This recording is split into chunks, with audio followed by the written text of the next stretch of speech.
আমরা রমজানে ইফতার পার্টি করেছি, এরপর মাদ্রাসা ময়দানে মা বোনদের যে সমাবেশ, সেখানে প্রায় 4000 মা বোন উপস্থিত ছিলেন, ঠিক কিনা? আজকে এই রাজবনবাসীকে আমি বিশেষভাবে আপনাদের কাছে ঋণী। 2008 সালে আমাদের এই ইউনিয়নের সভাপতি ছিলেন জনাব হারুন চেয়ারম্যান, ঠিক কিনা?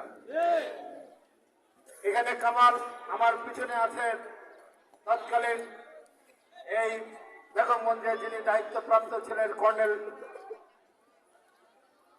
কর্নেল কামাল সাহেব, কর্নেল হানিফ আমাকে ফোন করে বললেন যে আপনার কোনো কামাল বলে রাজগঞ্জের কোনো নেতা আছে কিনা, আর আলায়াপুরের কোনো চেয়ারম্যান আছে কিনা, মীর জুমলা মিঠু আছে, ওদেরকে সরে যেতে বলেন, যে কোনো সময় তাদেরকে ধরে প্রস্তাব দিতে।